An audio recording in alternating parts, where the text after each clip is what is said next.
Lundi 2 octobre 2023, dans le cadre du cycle de rencontres classiques au détail proposé par Yves Le Pestipon une fois par mois à la librairie Ombre Blanche, le poème oublié de Ronsard, Élégie 24 contre les bûcherons de la forêt de Gastine, était l'objet de ce nouveau classique au détail. Bonne écoute.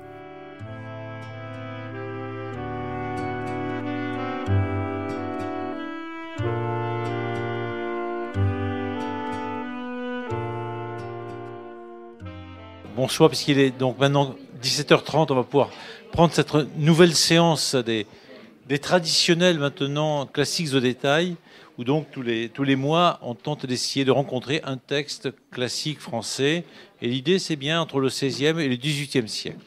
Et donc aujourd'hui, j'ai pris un des textes d'un des auteurs les plus célèbres de la littérature française, qui n'est pas un classique, puisqu'il vit avant l'époque qu'on appelle classique, mais qui est un classique en ce sens qu'on l'étudie dans les classes, qui s'appelle donc Pierre de Ronsard. Et parmi ces textes, un des textes parmi les plus célèbres de Ronsard, autrefois qui était extrêmement célèbre, mais qui est un peu oublié maintenant, qui est l'élégie contre les bûcherons de la forêt des Gâtines. J'ai pu constater que mon père, qui a 96 ans, pouvait encore à peu près le réciter par cœur hier ou avant-hier, tandis qu'effectivement, les étudiants que j'ai eus en Cagne pendant des années, et plus encore au Mirail, ne savent même pas ce que veut dire élégie. Bûcheron, c'est difficile. Gastine, c'est trop loin. Et plus personne ne sait jamais grand-chose. Et donc, effectivement, de Ronsard, en général, qu'est-ce qui est étudié maintenant dans les classes? En effet, pas grand-chose. Disons 5 ou 6 poèmes qui sont des poèmes d'amour. Mignonne, on la voir si la rose qui de matin avait déclose, ça reste là. Comme on voit sur la branche au mois de mai la rose, voilà, enfin quelque chose comme ça. Donc il y a 4 ou 5 poèmes dédiés à Cassandre, à Marie et à Hélène, et on explique aux élèves que Ronsard était un amoureux permanent et que il trouvait avec plus ou moins de succès par là quelques jeunes filles dans le coin auxquelles il pouvait écrire des poèmes. Et donc Ronsard est pour les élèves de la tradition française un auteur qui explique que les filles sont des roses et qu'il faut cueillir dès aujourd'hui les roses de la vie. Et voilà, ils sont en général plus ou moins d'accord, mais ils ont mieux à faire. Et sur Facebook, il y a mieux. Et donc, on s'est assez rapidement oublié comme étant enfermé dans cette petite image scolaire. Alors maintenant, parfois dans l'éducation nationale, on se demande s'il faut enseigner Ronsard, parce qu'en effet, Ronsard était un peu vieux quand il écrit des poèmes à Marie, et surtout à Hélène, à Cassandre. Et donc, on se demande s'il serait pas un peu pédophile. Enfin, voilà.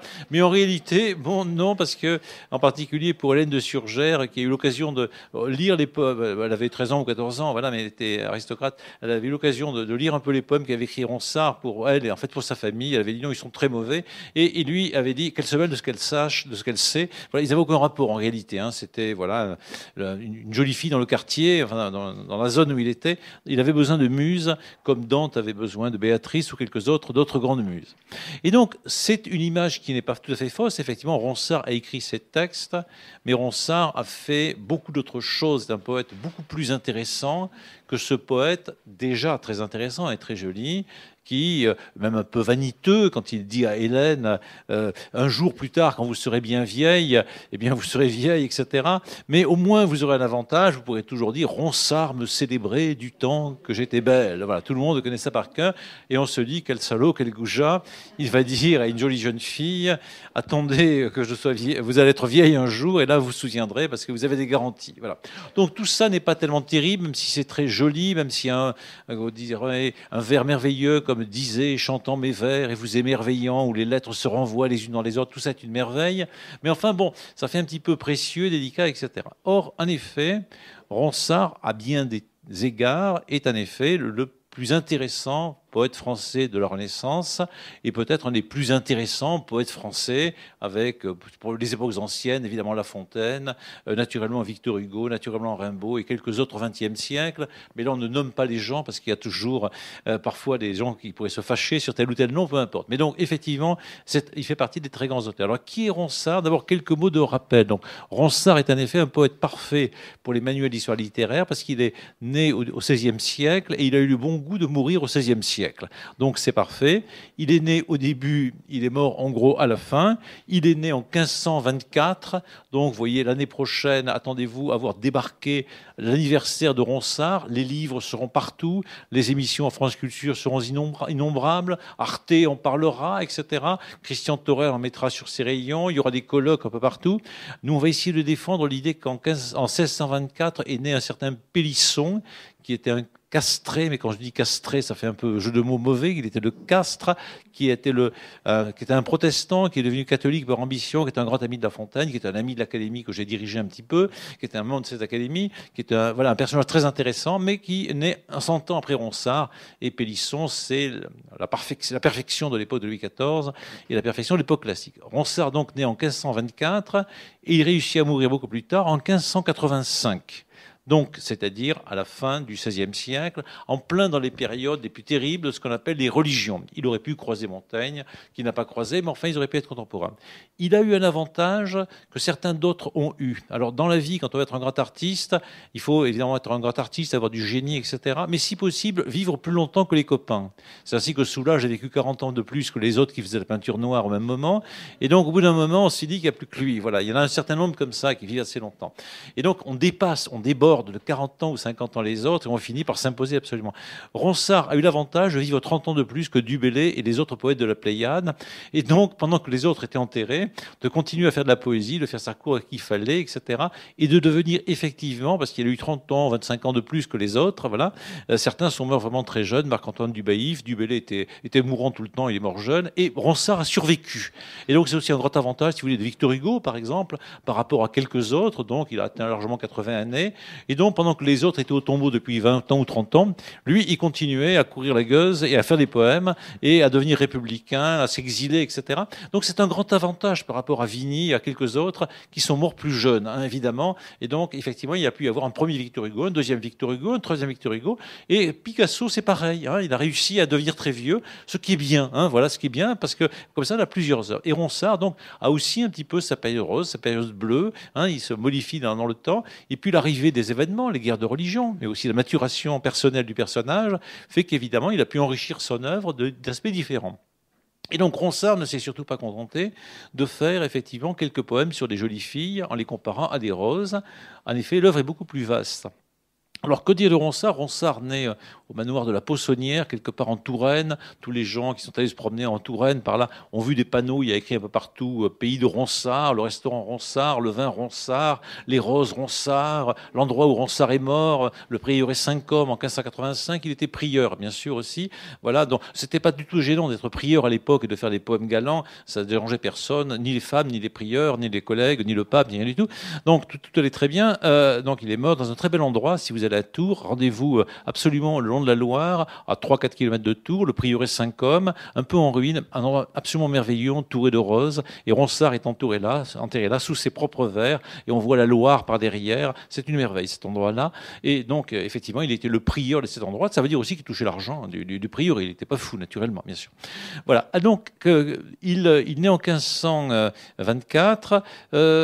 Comme il appartient à une famille d'assez petite noblesse, le projet normal, c'est de devenir militaire, hein, comme tout le monde. Du Bellay aussi aurait envie de ça. Mais tous les deux, c'est des militaires ratés. Voilà. Et Ronsard va attraper assez jeune une maladie qui le rend à peu près sourd. Alors, c'est pas trop grave, sauf quand on va faire l'armée. Hein, voilà. Voilà. Ça ne va pas l'empêcher de faire de la musique. Il faut imaginer que Ronsard avait un petit côté joueur de lutte, chanteur, etc. Il faut le penser un petit peu. Alors, j'exagère un peu, mais le côté Moustaki, Maxime Le Forestier, vous voyez, avec voilà, hein, il jouait très bien de la musique. Et à l'époque, déjà, les musiciens de l'époque mettent en musique les poèmes de Ronsard. Et donc, Ronsard, quoique sourd, avait finalement un peu d'oreille. C'est assez particulier. En tout cas, cela l'interdisait de faire la carrière des armes, où quand même il faut entendre à peu près le bruit du type qui veut vous assassiner par derrière, si on veut partir très vite, un petit peu. Et donc, il va se consacrer à autre chose que les armes, c'est-à-dire, en gros, le mélange du clergé et de l'étude. Et donc, il va être effectivement un étudiant. C'est là qu'il va rencontrer un certain nombre de copains. C'est comme ça que commencent souvent les carrières poétiques. On va au lycée, à l'époque, ça s'appelle un collège, on pense que c'est le collège qu'on appelle le Coqueret, et là il rencontre des types comme par exemple Du Bellay, ils ont à peu près le même âge, et puis bon, ils sont un peu dans la même situation, hein, c'est des petits nobles hein, bon, de province, de Touraine, qui ont envie de faire quelque chose, qui savent bien qu'ils sont intelligents, mais ils ne peuvent pas faire ce qui à l'époque le plus prestigieux, c'est la carrière de la guerre, hein, des armes, voilà. Et donc bon, ben, ils vont devenir des intellectuels, et quand on devient des intellectuels à l'époque, nécessairement on se retrouve relié au clergé hein, ou au métier des ambassades pour Du Bellay. Et une des possibilités, c'est de se mettre à faire de ce qu'on appelle, nous, de la littérature. Alors, ces gens-là vont être parmi les premiers à faire ce que nous, on appelle à peu près la littérature. C'est-à-dire, c'est des gens qui vont écrire des textes, vraiment en les signant, en faisant des textes avec une vocation esthétique, essentiellement, pas historique, et qui vont, par exemple, publier leurs œuvres complètes, ou en tout cas, Ronsard va avoir le temps de les faire publier plusieurs fois.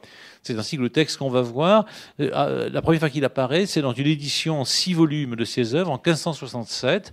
Et donc déjà, il dit, c'est moi, vous avez vu, enfin voilà. Et il n'y avait pas la bibliothèque de la Pléiade à l'époque, hein, voilà. Mais il dit, écoutez, je suis quelque chose qui compte, je suis quelque chose d'important, et vous pouvez vous payer les livres, et dedans, il y a une œuvre diverse qui touche à différents sujets, etc. Alors, je ne vais pas raconter la vie de Ronsard, donc c'est une vie de poète, c'est une vie de poète de cour, hein, très largement. Il est proche des rois successifs, alors plus ou moins proche, ça dépend des rois.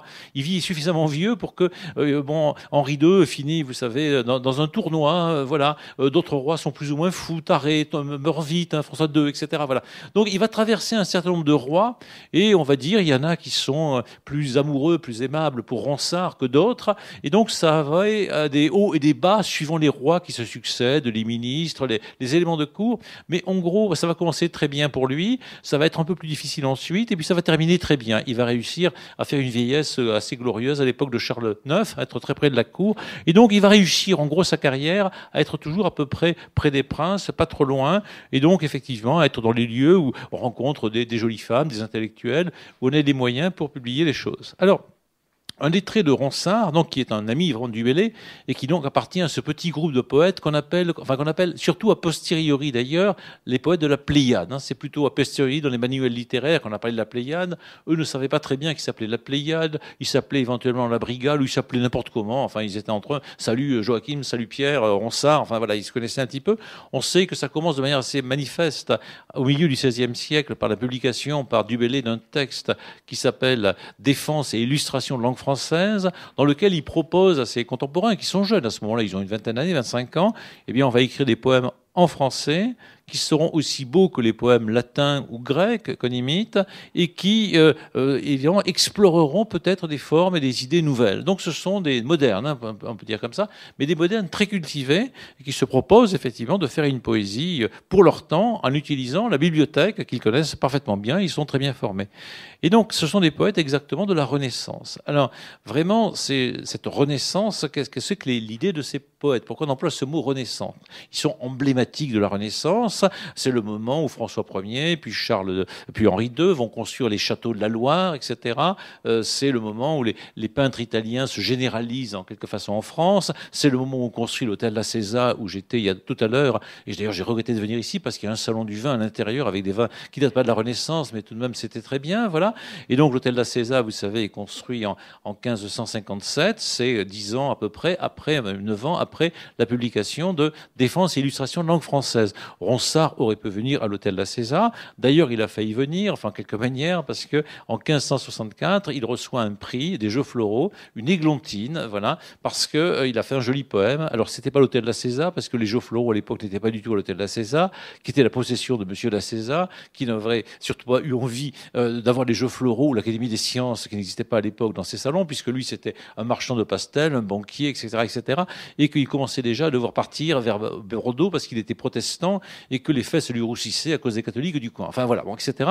Donc, mais effectivement, dans l'hôtel de la César, on rappelle régulièrement le souvenir de Ronsard, qui est un personnage qui a été repéré par l'Académie toulousaine, qui à l'époque n'était pas une académie, mais enfin bon, les compagnons du Gai-Savoie, qui lui ont remis un poème, une églantine, bon pour la qualité de ses vers. C'est dire que le personnage était connu et représentatif de cette époque de la Renaissance. Les gens qui faisaient de la poésie à Toulouse ou ailleurs, tout de suite ont repéré cela. Alors pourquoi on parle de Renaissance ? On va le voir un petit peu avec le texte qu'on a tout à l'heure. Renaissance, ça veut dire renaissance. Il y a quelque chose qui renaît. Le sentiment qu'ont eu les gens qui vivent autour de 1550 en France et puis, disons, 50 ans ou 100 ans avant en Italie, c'est qu'on revenait avec des améliorations à quelque chose comme l'époque de l'Antiquité, de la meilleure Antiquité, d'une part l'époque d'Auguste et éventuellement l'époque de Périclès. Des choses nouvelles étaient apparues, évidemment, par exemple découverte de l'Amérique, des techniques nouvelles, l'imprimerie, un certain nombre d'éléments de médecine. On a commencé à apercevoir que le ciel ne ressemblait pas tout à fait à ce qu'on croyait à l'époque d'Aristote, etc.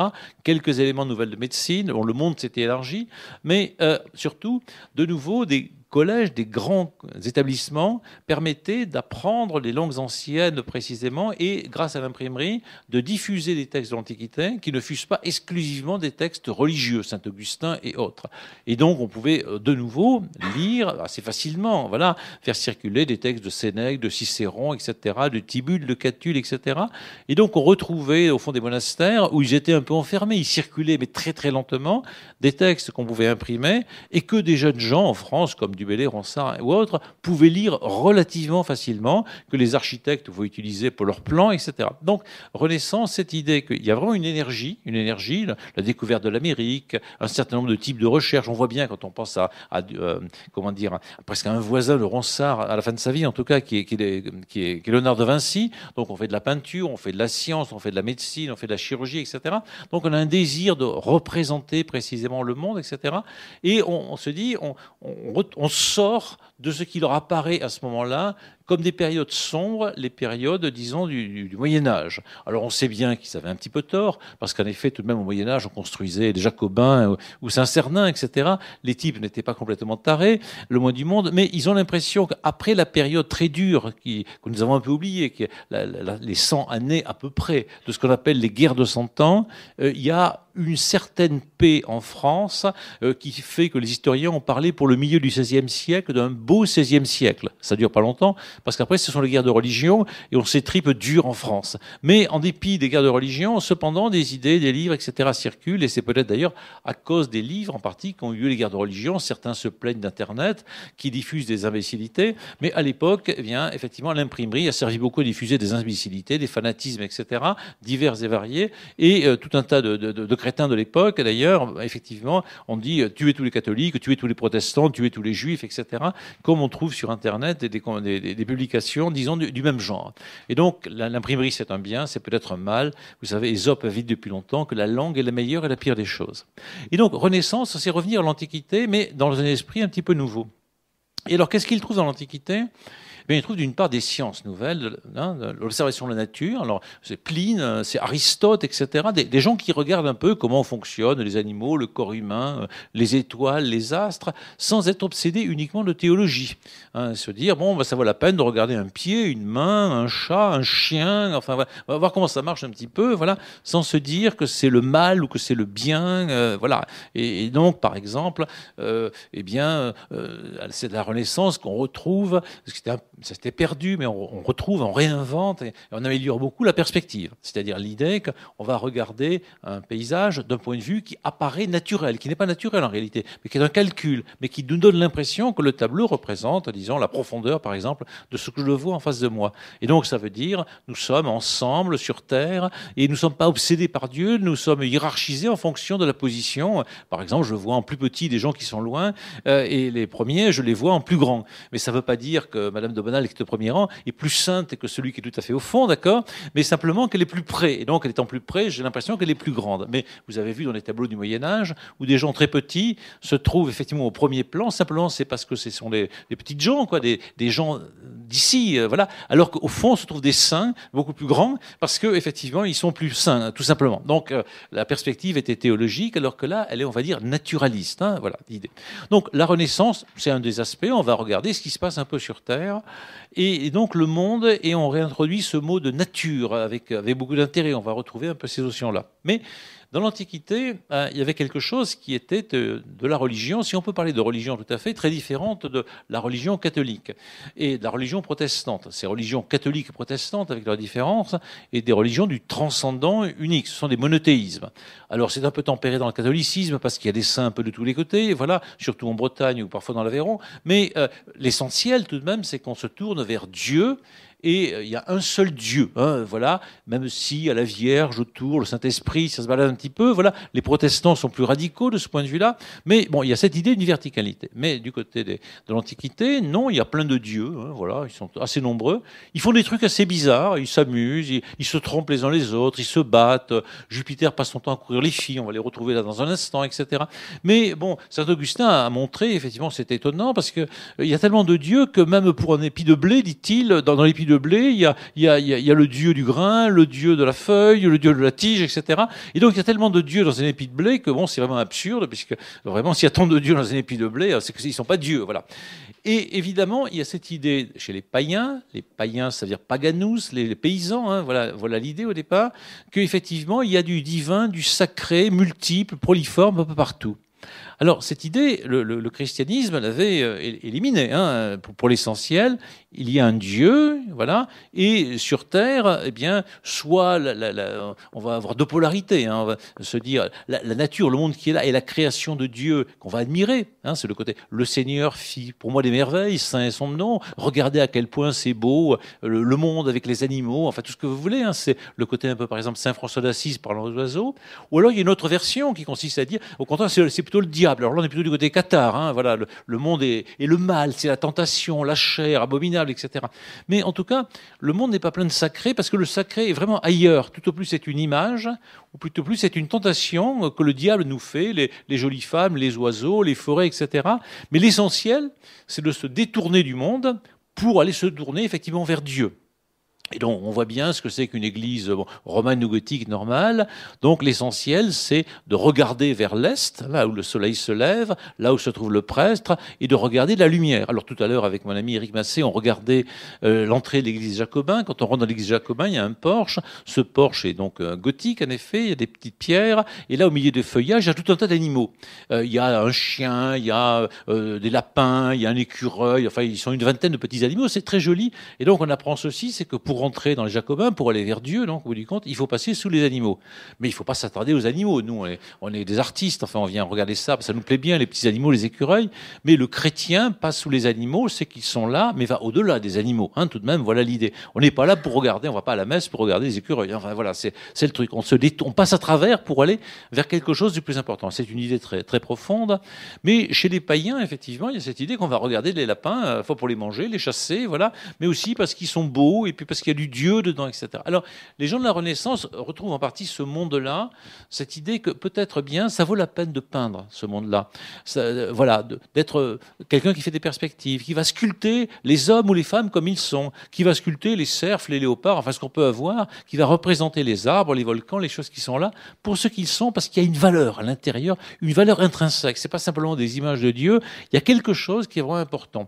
Et donc on peut le peindre, évidemment, on peut le chanter, on peut l'écouter, on peut l'étudier. Et donc, on peut faire de l'anatomie, par exemple. Enfin, et même, on doit le faire, on doit l'explorer, on doit le visiter, tout ça. Alors ça, c'est la grande énergie de la Renaissance européenne. C'est-à-dire se mettre à la découverte du monde. Avec cette idée qu'on retrouve, ils ont le sentiment de retrouver quelque chose que les Romains et les Grecs faisaient, mais ils le font autrement, hein, vraiment très autrement.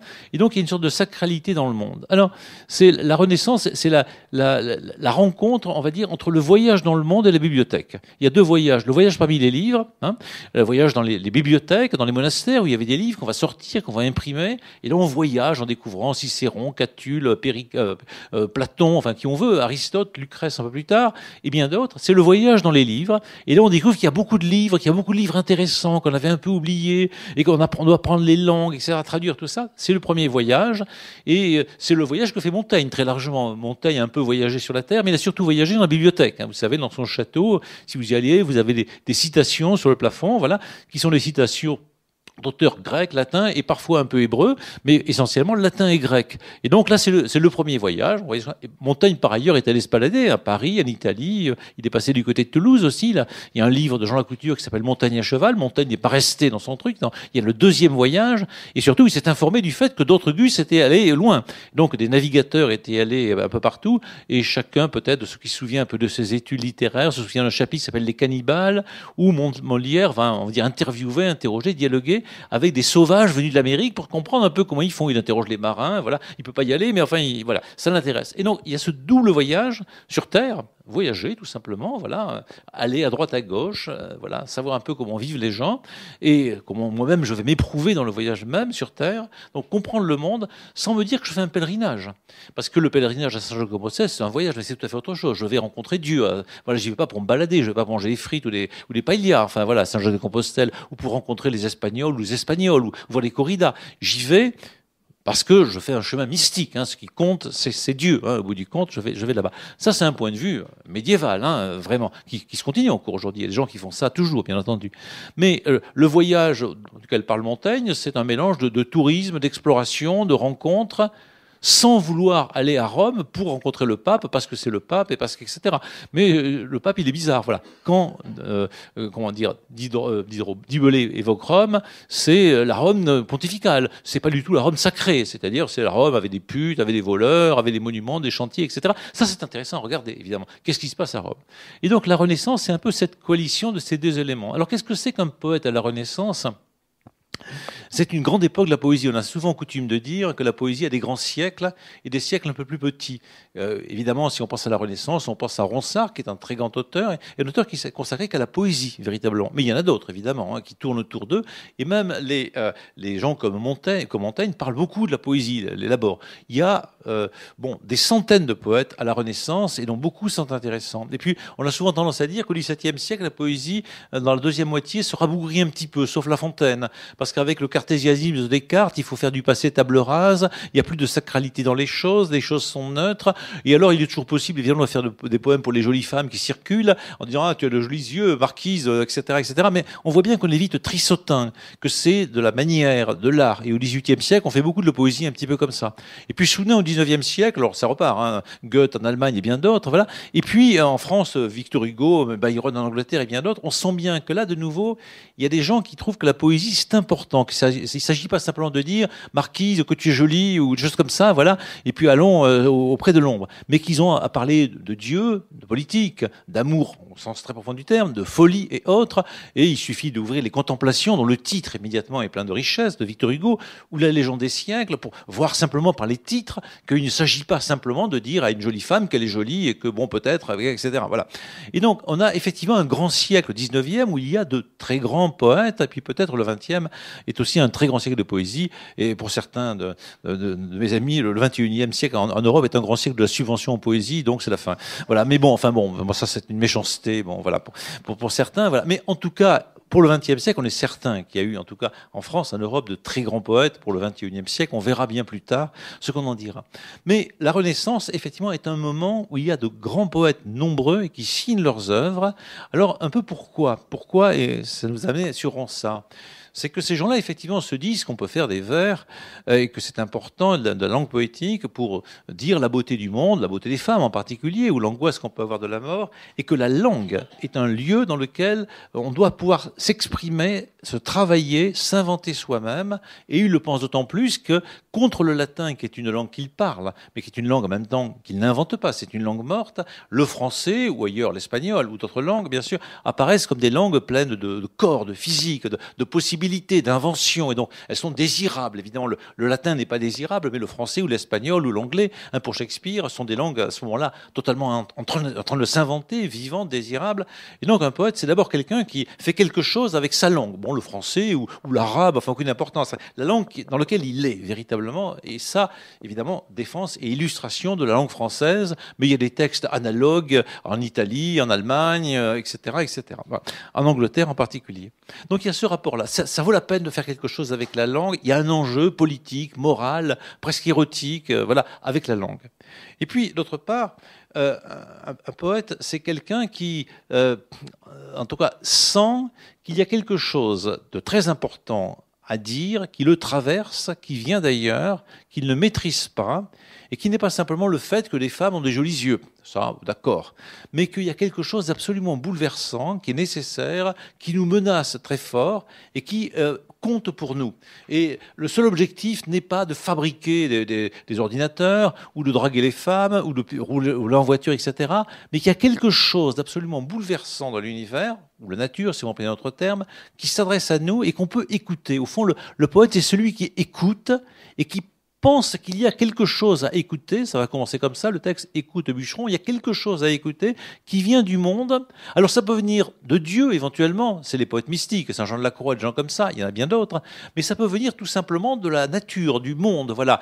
Tout parle dans l'univers, dit La Fontaine. Mais Victor Hugo explique la même chose en disant la nature est une Bible, c'est-à-dire que ça parle de partout, hein, voilà. Et on va trouver avec Ronsard tout à l'heure aussi la forêt de Gâtine qui parle de tous les côtés.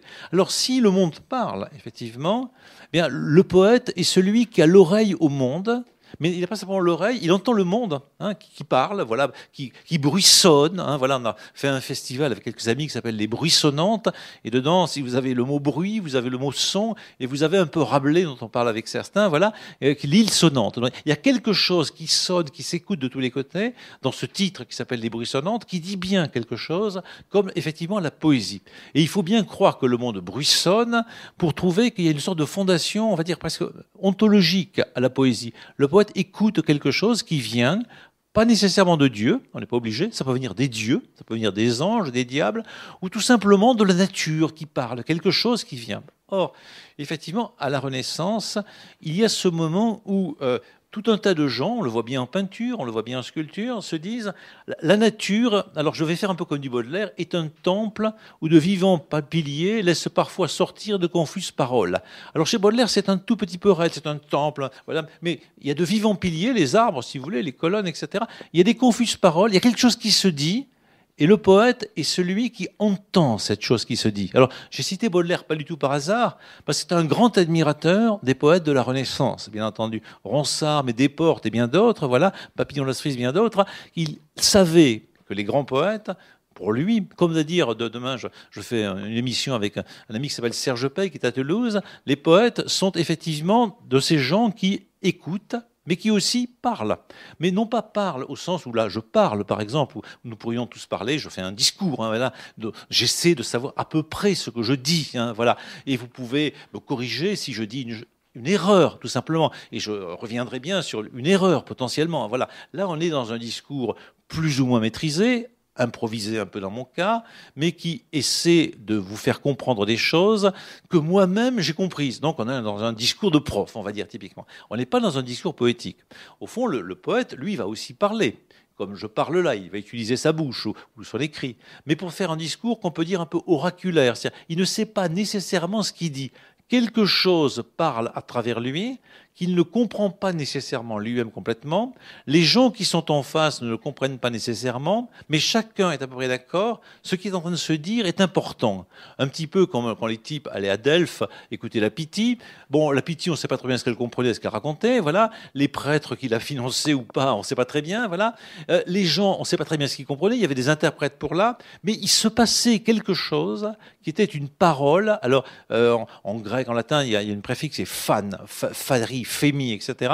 Vous savez, quand on dit le profane, c'est ce qui est devant le phanum, c'est-à-dire l'endroit où ça parle, mais pas parler comme là je parle, moi, c'est-à-dire de manière profane, on va dire, hein, de manière neutre, calculée, rhétorique, pédagogique, etc., mais où quelque chose se dit qui est d'une importance fondamentale et que peut-être moi-même, celui qui parle, je ne comprends pas, hein, complètement, voilà. Même peut-être éventuellement pas du tout. Quelque chose parle à travers moi. Et donc, cette idée, c'est que le poète est élu par un décret des puissances suprêmes. Hein, ça, c'est une formulation de Baudelaire au début des Fleurs du Mal. Un jour, par un décret des puissances suprêmes. Donc, quelque chose fait que celui-là, ou celle-là, ou celui-là, ou moi, ou n'importe, est un poète. Et donc, il est, ou une poète, hein, bien entendu, c'est pas genré particulièrement. Depuis longtemps, on sait que Sappho, etc., voilà, c'est pas nécessairement un homme, ça peut être une femme, ça peut être un enfant, ça peut être un vieillard, ça peut être un taré à moitié.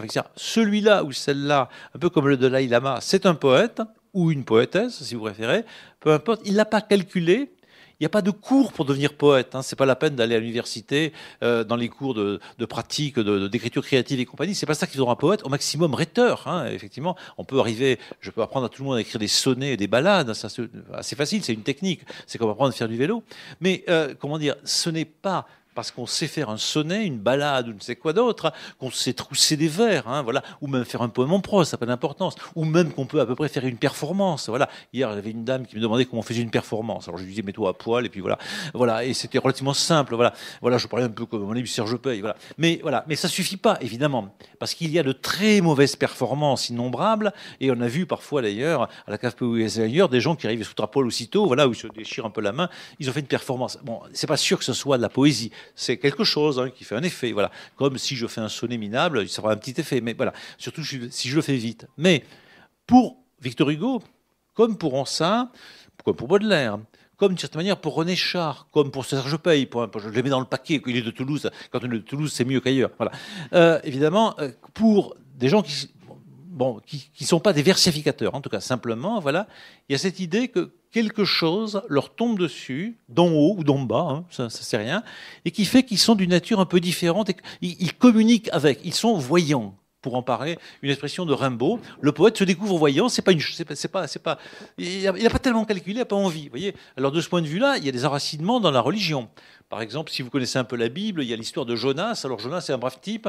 Il n'a pas du tout envie d'être prophète. C'est chiant d'être prophète, hein, parce qu'il faut aller dire que Dieu est grand et tout ça. Et tout le monde va vous le reprocher parce que c'est pénible. Alors lui, il n'a pas envie. Voilà, il n'a pas envie. Dieu, j'ai pas envie. Vraiment, voilà. Dieu, tu y vas être prophète. Alors oui, vous savez, vous dites soit il part sur un bateau. Voilà, pour fuir, il ne veut pas être prophète parce que c'est pénible. Poète, prophète, c'est un peu pareil.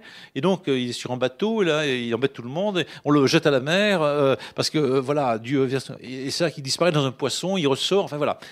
Il finit par accepter d'être prophète, hein, voilà, mais voilà, il voulait pas le poste, hein, il n'a pas candidaté, il n'est pas allé dans l'école, disons, d'exercice d'application de métier de prophétie, voilà. Pareil Rimbaud, pareil Baudelaire, pareil, etc. Voilà. Donc, il peut y avoir des poètes qui calculent leur carrière. Victor Hugo l'a calculé, Ronsard l'a calculé. Mais il y a aussi cette idée qu'en dépit du petit calcul qu'on va faire, pour avoir les subventions, être près du roi, enfin tout ça, être près des maisons d'édition, il y a comme ça. Alors ça, c'est une idée un peu bizarre, absolument pas démocratique. Il n'y a pas 22% de gens qui sont poètes. Voilà. Il n'y en a pas 37,3%. Il n'y a pas parité entre les hommes et les femmes. On ne sait pas s'il y a peut-être que des femmes, il y a peut-être que les hommes. Enfin voilà, les gros ou les maigres, non. Enfin voilà, il n'y a pas de justice sociale. Enfin ça peut être un pauvre, un riche. Enfin ça peut être un roi, ça peut être un clochard, ça peut être Charles d'Orléans qui était plus ou moins un roi. Ça peut être Villon qui est plus ou moins un bandit, un pauvre type. Enfin etc. Bon, peu importe. Voilà, c'est n'importe où, voilà, n'importe quand, un type, une femme, est ou n'est pas un poète, et on ne sait pas pourquoi. Voilà. Alors ça, c'est une idée très étrange, en quelque manière. C'est pas une idée très démocratique, voilà, mais c'est une très très vieille idée que les hommes de la Renaissance retrouvent chez Homère, qui était aveugle, hein, voilà, chez Virgile, qui se prétend diriger un peu par les dieux, chez bien d'autres, chez Horace, etc. Ils retrouvent ces idées-là, et ce n'est pas comme la grâce chrétienne qui a un rapport avec le bien et le mal. Vous pouvez être un poète en étant le pire des salauds. Voilà. Villon était peut-être le pire des salauds, mais voilà, c'est un poète, c'est pas grave. Il y a des gens très gentils, très bien, qui ont que des bonnes notes à l'école, qui n'ont pas violé de femmes, qui n'ont pas volé des petits biscuits quand ils étaient petits, etc. Ils sont parfaits. Ils vont à la messe tous les dimanches, ils font même des vers, et ils sont pas des poètes. Hein, il n'y a rien à faire. Et juste, ce salopard de Verlaine, etc., ce crétin de Rimbaud, c'est affreux, il est affreux Rimbaud. Hein, voilà. Mais c'est un poète. Hein, voilà. C'est comme ça. Donc c'est par-delà le bien et le mal, pour reprendre une formule de Nietzsche, enfin en tout cas dans les traductions. Alors, les poètes de la Renaissance retrouvent ces idées-là, et Ronsard en particulier, il se dit, voilà, la poésie, c'est une affaire sérieuse. C'est évidemment une affaire mondaine. Si je veux publier des livres, si je veux bien vivre, c'est pas mal d'être près des rois, parce que c'est pas au fond des montagnes que peut-être, etc. Donc, il faut faire carrière, c'est important. Mais en même temps, je vais essayer d'être complètement un poète. Alors, qu'est-ce que c'est qu'être complètement un poète? C'est quelqu'un qui maîtrise la langue, qui expérimente avec la langue de manière audacieuse, mais qui connaît le monde. Donc, il connaît à la fois les choses, la nature, la médecine, l'astronomie, tout ce qu'on peut connaître, voilà, qui a lu tous les livres, enfin en tout cas tout ce qu'on peut lire à l'époque, voilà, qui parle un peu les langues, évidemment pour lui c'est surtout les langues anciennes, etc., qui a fréquenté évidemment de tout, hein, des militaires, des curés, des salopes, des vierges, enfin ce que vous voulez, enfin voilà, tout ce que vous voulez, voilà, qui n'est pas resté dans son petit enfermement de sa maison de la poésie ou je ne sais pas quoi, ou dans son colloque universitaire, non, il est allé voir le monde, voilà, véritablement, il a appris les langages. Toutes les langues impossibles, les langages différents. Vous voyez, quand on lit La Fontaine avec Patrick Dandré, on a passé quelques jours à parler de La Fontaine, on voit bien qu'il connaît vraiment toute la langue française, technique, etc. Quand il parle de certaines choses pour les arbres, les bois, etc. C'est toujours le bon mot, bien sûr. Donc il connaît le monde, hein, le poète est physicien, véritablement, dans ce sens-là. Et puis en même temps, il a la conviction que le monde n'est pas simplement ce qui est devant moi, que je peux étudier, calculer, comme le ferait peut-être le cartésien un peu simplificateur, mais qu'il y a quelque chose qui parle sous le monde, que ça parle et que moi, voilà, je suis celui qui est désigné, je ne sais pas pourquoi, c'est comme ça m'est tombé dessus, pour écouter le monde et le faire parler en direction des autres. Il est possible que ça serve à quelque chose, il est possible que ça serve à rien. Le poète n'est pas là pour dire la vérité, le bien ou le mal, il est là pour faire parler les choses du monde qui lui arrivent d'un peu de tous les côtés. Voilà un peu cette idée. Alors Ronsard a mené ça très largement. Et donc il ne s'est pas du tout limité à être l'auteur de jolis poèmes, très importants pour lui, qui disent qu'il y ait des aujourd'hui l'heureuse de la vie. Il a effectivement fait, par exemple, un magnifique ensemble de textes qui s'appelle les Discours sur les misères de ce temps. Bien évidemment, ce qu'il voit devant lui, c'est l'abomination. La France, à la fin du XVIe siècle, c'est la Syrie aujourd'hui, ou si vous voulez, l'Ukraine. Enfin, c'est plutôt la Syrie. C'est-à-dire, on se bat de tous les côtés, on n'y comprend rien. Bon, voilà, on s'étripe dans le Gers, partout. Enfin, voilà, tout le monde étripe tout le monde. Et donc, on viole, on pille, on brûle. Enfin, c'est affreux, voilà. Quelques-uns se mettent un peu à l'abri, Jean Montaigne, dans son château, et puis ils font quand même de la politique et autres. Mais en gros, c'est terrible. Donc, il y a vraiment les misères de ce temps. Il le voit. Et le poète ne peut pas être dans sa tour d'ivoire un peu, voilà. Non, voilà, c'est terrible, hein, voilà, il le voit. Mais aussi, le poète peut aussi chanter le monde.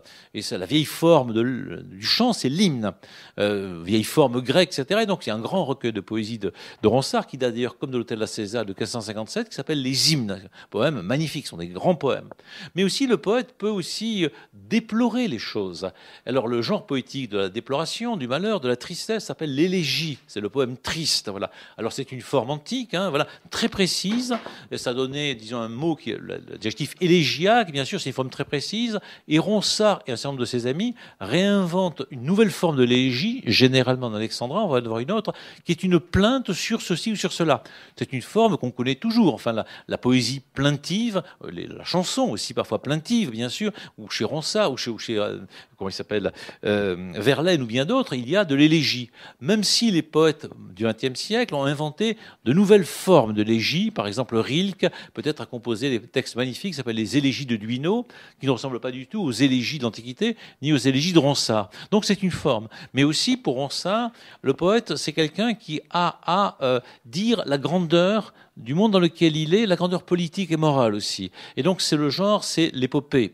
Alors l'épopée, bon, effectivement, c'est le genre de la grandeur. Je vais décrire les combats pour des valeurs, hein, on va dire, quelles qu'elles soient, pour ne pas y adhérer, pour dire la grandeur d'Ulysse, la grandeur d'Hector, la grandeur de Patrocle, la grandeur de Priam, la grandeur d'Énée ou n'importe, et la grandeur du pays, hein, voilà, de la civilisation dans laquelle je suis. Alors on sait bien que l'épopée, c'est un peu gonflette par moments, voilà, mais il y a une beauté à dire, la grandeur à admirer. Alors Ronsard va évidemment tenter son épopée, qui n'est pas son chef-d'œuvre, s'appelle La Franciade, dans lequel il raconte l'histoire d'un héros venu d'Antiquité, Francion, qui a grandi. Alors vous voyez, donc ça, ce sont des grands textes, c'est des textes qui comportent des milliers de vers. Alors, je crois que Ronsard a écrit à peu près 50 000 vers, mais il n'a écrit que des vers. Enfin, il y a quelques lettres de lui, quelques bouts de texte en prose, mais il y a des vers, des vers, des vers. Il n'y a pas de roman de Ronsard, il n'y a pas de théâtre de Ronsard. Ronsard n'a pas écrit ses mémoires. Ronsard, voilà, n'a publié que des vers, que des vers, que des vers, à quelques bouts de préface près. Voilà. Donc, c'est une particularité. Pour lui, la poésie, c'est important, mais la poésie dans tout le champ de la poésie. C'est-à-dire à la fois la poésie, disons, amoureuse, qui peut être la poésie érotique et même la poésie, on va dire, un peu salace, hein, ça s'appelle les folastries, donc les poèmes de cul, hein, pour employer une expression actuelle, voilà. Très bon. La poésie beaucoup plus galante, hein, ce qu'on étudie dans les classes. La poésie mystique, la poésie politique, la poésie épique et la poésie élégiaque ou autre. Alors, le texte qu'on va regarder maintenant, il appartient à un ensemble qu'on trouve, disons, en 1567, dans la deuxième, je crois, édition des œuvres complètes de Ronsard, dans un des volumes, il y a un paquet de textes qui s'appelle les élégies. Et dans ces élégies, qui sont donc des textes plaintifs, l'une d'elles est particulièrement passée à la postérité, c'est l'élégie 24, qui s'appelle l'élégie contre les bûcherons de la forêt de Gâtine. Voilà. Alors, on va un petit peu la regarder, voilà, sans trop la moderniser, parce qu'effectivement, bon, il y a des gens en ce moment qui, ce matin, j'entendais parler d'une qui à Revel fait la grève de la faim pour défendre les platanes contre l'A69. Elle a peut-être raison d'ailleurs, mais c'est pas la même chose. Il faut pas trop voir dans ce texte un texte écolo, mais il y a comme des résonances avec notre époque qui, bon, même dans la région, sont très marquées. Voilà. Alors là, c'est pas le poème entier, c'est 80% du poème. Il manque une vingtaine de vers au début. C'est la partie qui est peut-être la plus célèbre, mais enfin, bon, c'est pas pour pas allonger trop le temps. Écoute, bûcheron, arrête un peu le bras. Ce ne sont pas des bois que tu jettes à bas. Ne vois-tu pas le sang lequel dégoûte à force des nymphes qui vivaient dessus la dure écorce? Sacrilège meurtrier, si on pend un voleur pour piller un butin de bien peu de valeur, combien de feux, de fer, de mort et de détresse mérites-tu, méchant, pour tuer des déesses? Forêt, haute maison des oiseaux bocagés, plus le cerf solitaire et les chevreuils légers ne paîtront sous ton ombre et ta verte crinière, plus le soleil d'été ne rompra la lumière, plus l'amoureux pasteur sur un tronc adossé, enflant son flageolet à 4 trous percés, son matin à ses pieds, à son flanc la houlette, ne dira plus l'ardeur de sa belle Jeannette. Tout deviendra muet, écho sera sans voix. Tu deviendras campagne, et en lieu de tes bois, dont l'ombrage incertain lentement se remue, tu sentiras le soc, le coutre et la charrue, tu perdras ton silence. Et à le temps d'effroi, ni satyre, ni pan ne viendront plus chez toi. Adieu, vieille forêt, le jouet de Zéphyr, où premier j'accordai les langues de ma lyre, où premier j'entendis les flèches résonner d'Apollon, qui me vint tout le cœur estonné, où premier, admirant la belle Calliope, je devins amoureux de sa neuvaine trope, quand sa main sur le front sans rose me jeta, et de son propre lait euterpe m'allaita. Adieu, vieille forêt, adieu, tête sacrée de tableaux et de fleurs autrefois honorées, maintenant le dédain des passants altérés qui brûlaient en été des rayons éthérés, sans plus trouver le frais de tes douces verdures, accusent vos meurtriers, leur disent injures. Adieu, chêne, couronne aux valants citoyens.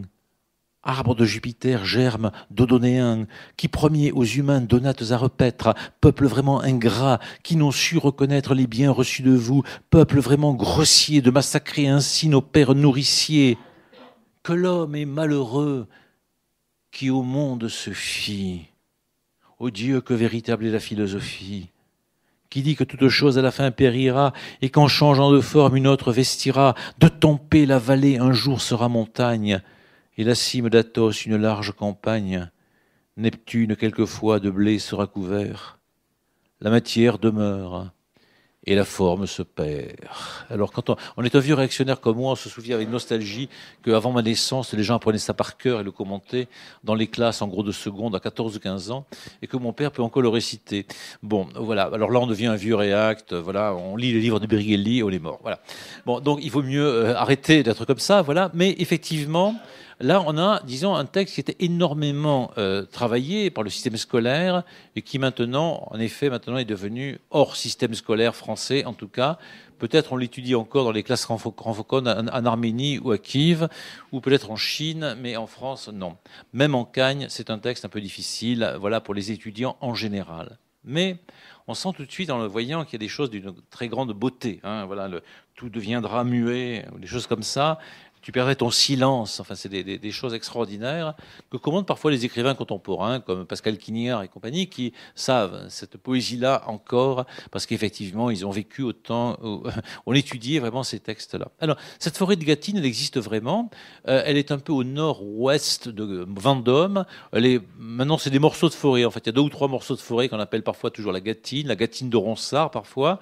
Et donc le duc de Vendôme à l'époque, qui était comme les gens qui aujourd'hui fait des autoroutes, donc a fait couper un peu la forêt, beaucoup même d'ailleurs, pour c'était pas le capitalisme à l'époque, mais c'était pareil. Enfin voilà, il avait du fric à faire, voilà. Et donc Ronsard, qui habitait pas loin de ça, qui dans sa jeunesse avait dû courir un peu les filles par là, faire un peu de poésie, est malheureux. Donc on a une expérience biographique, on ne sait pas quelle est la zone de sincérité, peut-être réelle, hein, voilà, de Ronsard qui constate que pas très loin de chez lui, enfin des zones où il habite, donc on rase effectivement cette forêt de Gâtine, et donc il s'adresse à elle. Alors à l'époque de Ronsard, il faut toujours un petit peu se méfier parce que les poètes ne sont pas nécessairement sincères au sens où on parle pour nous de sincérité. On sait bien que c'est pas toujours le cas pour les poètes, bien entendu. Par exemple, Victor Hugo, quand il dit Demain dès l'aube, à l'heure où blanchit la campagne, vous savez, le poème à Léopoldine, n'a jamais foutu les pieds sur la tombe de sa fille, voilà. Et donc, il n'est surtout pas allé à pied, naturellement, encore moins. J'irai par la forêt, j'irai par la montagne, tu parles, mon vieux, voilà. Bon, il avait autre chose à faire à Paris ou ailleurs que d'aller là-bas. Mais c'est très beau, c'est pas grave, c'est pas important. Il arrive parfois que les poètes disent la vérité, parfois pas, voilà. Donc, il y a des modèles, et alors, à la Renaissance, en peinture, en littérature, en théâtre, etc., les modèles viennent généralement de l'Antiquité, et on fait des variations sur des choses qui existaient déjà, qu'on accorde un petit peu avec le temps. Alors pour bien comprendre la poésie de la Renaissance, il faudrait qu'on s'arrête là et qu'on aille dans l'Hébris d'Ombre Blanche, qui est pas loin, mais de l'autre côté de la rue, pour s'emparer des œuvres d'Ovide en particulier. Et donc Ovide, vous savez, c'est l'auteur d'un ensemble de textes remarquables. C'est un homme qui a beaucoup de difficultés à la fin de sa vie parce qu'il est exilé au bord du pont Euxin, en l'actuelle Roumanie, à cause peut-être de l'art d'aimer, mais c'est pas sûr que ce soit la vraie raison. Et donc il est exilé et il compose des poèmes magnifiques, qui s'appellent Les Tristes et autres. Et il compose surtout un ensemble un peu plus tôt qui s'appelle les Métamorphoses. Et dans les Métamorphoses, il raconte beaucoup d'histoires qui sont très très bien, dont une histoire que je vais vous raconter un petit peu, peut-être qu'elle est parfois oubliée, qui est l'histoire d'Éristicon. Alors celui-là, on l'a un peu oublié. Alors les Toulousains disent Éristicon, c'est con, putain con. Non, non, non. Alors qui est ce type-là, dont le nom est un peu imprononçable? Parfois on le trouve avec un Y, parfois avec deux I, Éristicon. Très bien. C'est un type qui est un roi quelque part du côté de la Thessalie. Et alors, lui, il n'a pas envie de faire une autoroute. Il est embarrassé parce qu'il y a un cyprès ou il y a un chêne de trop qui est consacré plus ou moins à Déméter. Alors, pour simplifier un peu le territoire, il aimerait bien le couper. Bon, voilà, bon, écoutez, bon, voilà. Si j'étais à la place d'un maire, etc., j'aurais parfois envie de couper des arbres pour faire une autoroute, un supermarché, un truc comme ça. Bon, déjà en Thessalie, mais très longtemps, c'était pareil. Et donc, on le prévient parce que cet arbre est sacré. Vous savez, parfois, les aborigènes signalent aux Australiens qu'il y a des arbres sacrés et autres. Alors, bon, lui, il est prévenu, et on lui passe un coup de téléphone, un texto, etc.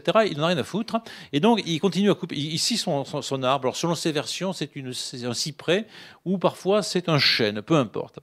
Et donc, bon, évidemment, la déesse n'est pas très contente que l'on coupe son arbre, et elle a des moyens que les écologistes n'ont pas actuellement.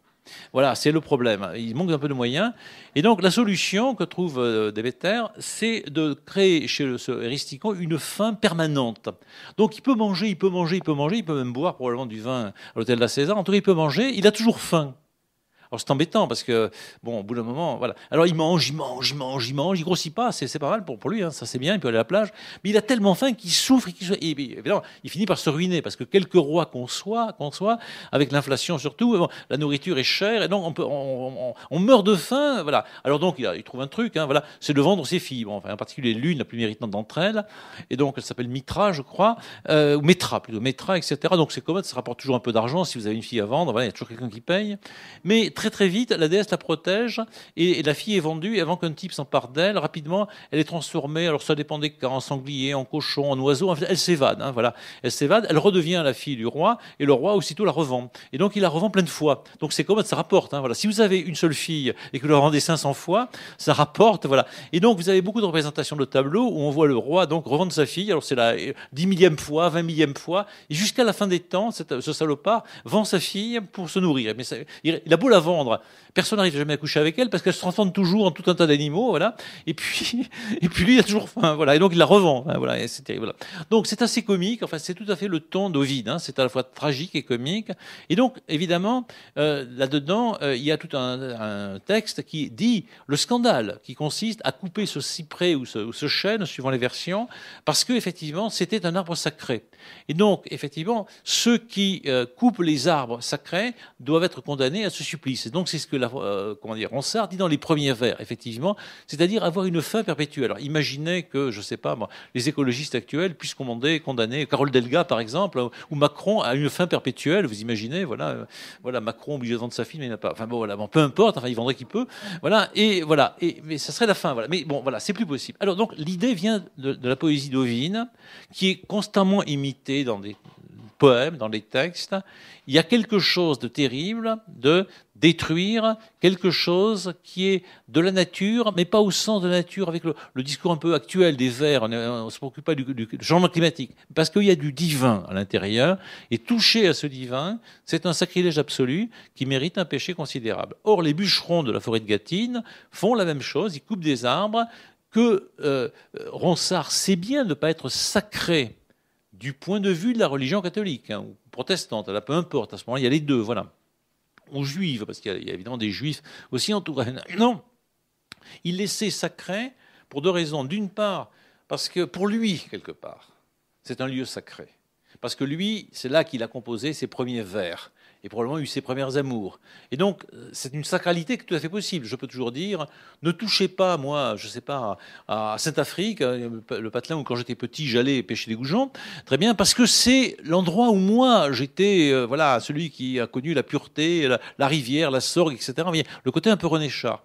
Ou alors, vous pouvez dire, ce lieu est sacré parce que c'est un lieu que les dieux, autrefois, l'Antiquité, le patrimoine et compagnie, je me raconte un peu des histoires. Et Ronsard, donc, va utiliser un peu les deux. Il y a une religion à laquelle je ne crois pas. Il ne croit pas aux nymphes, il ne croit pas à toutes ces histoires. Lui-même, il est chrétien, il est catholique, il est prieur, tout ce que vous voulez. Il n'est pas du tout un païen, bien entendu. Mais il reconvoque cette religion antique pour rappeler effectivement cette sacralité potentielle. Et il évoque aussi, il le croise, son propre cas particulier. C'est-à-dire, cet endroit est sacré pour moi, comme sans doute pour chacun d'entre nous, un petit village, une rivière, une maison que nous avons connue enfant ou n'importe, et pour nous sacré. Et on est très douloureux si on nous coupe notre platane ou on a été le puits, je ne sais quoi de ce genre. Et donc, il pose une sacralité, on va voir qu'elle croise les deux, et le tout débouche sur une condamnation effectivement des bûcherons, mais vous avez vu, à la fin, il y a un retournement complet. C'est-à-dire, les bûcherons sont affreux, évidemment. Alors là, on a envie de dire Ronsard un peu écologiste. Il condamne les bûcherons, les bulldozers aujourd'hui et tout ce que vous voulez. Mais à la fin, ça se renverse dans les 5 ou 6 derniers vers, parce qu'il évoque effectivement le changement permanent du monde. Il rappelle à la philosophie. Parce qu'en effet, si les bûcherons sont méchants, bien entendu, oui, mais de notre point de vue, et c'est là que Ronsard est un peu comme La Fontaine, de notre point de vue, le monde est constamment en train de se modifier, de se transformer. Et c'est le dernier vers absolument admirable, dont peu de gens se souviennent qu'il est vraiment de Ronsard. La matière demeure et la forme se perd. On dirait cette formulation, je crois, de Lavoisier, qui dit que rien ne se crée, tout se transforme, etc. Mais déjà, au cœur de la Renaissance, il y a cette idée, la matière demeure et la forme se perd. Et donc là, c'est un changement par rapport à l'optique du poème. Le poème était au départ, il condamnait Carole Delga, si vous voulez, ou le duc de Vendôme, c'est les mêmes. Delga, Vendôme, même combat. Voilà le truc, voilà le slogan de Ronsard. Très bien, il coupe des arbres ou des platanes. Premier point, Ronsard écolo, si on veut, d'accord, voilà. Deuxième point, tout à fait renversé, Vendôme et Delga, ils sont dans le même camp, c'est-à-dire ils contribuent à faire la transformation du monde. Et cette transformation du monde, on doit la constater, c'est comme ça. C'est comme ça que l'homme est malheureux qui au monde se fie.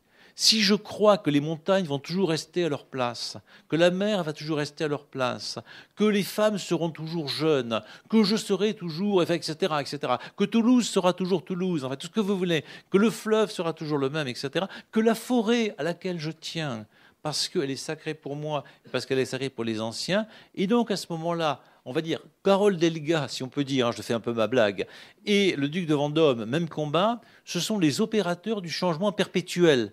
Pas du changement, un désir d'avenir, un truc comme ça. Mais le monde change sans arrêt, et que ce soit le duc de Vendôme, ou Carole Delga, ou le roi Henri II, ou qui vous voulez, de toute façon. Alors là, tout change. C'est la révolte initiale, où, on va dire, Ronsard fait son coup de gueule, arrête, bûcheron, etc., se met en suspens avec un autre point de vue, c'est que les bûcherons eux-mêmes sont pris dans la métamorphose générale du monde. Et là, on rejoint Virgile aussi, on rejoint, excuse-moi, Ovide, Virgile aussi, mais Ovide. C'est-à-dire, effectivement, il y a des métamorphoses, elles sont parfois douloureuses, terribles, parfois un peu ridicules, mais en fait, le monde est sans arrêt métamorphose.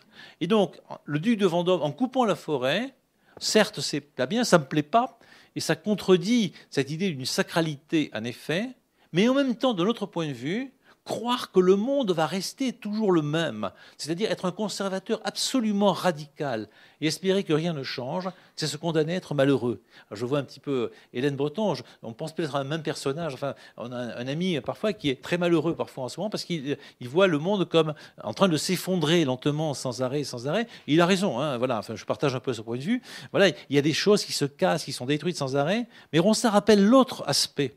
C'est-à-dire qu'il n'a cessé de se transformer et de se détruire, ce que l'on sait si on bavarde avec des paléontologues, des géologues, etc., qui nous disent là où tu vois une montagne, avant il y avait une mer, là où tu vois une plaine, il y avait une montagne, etc., etc.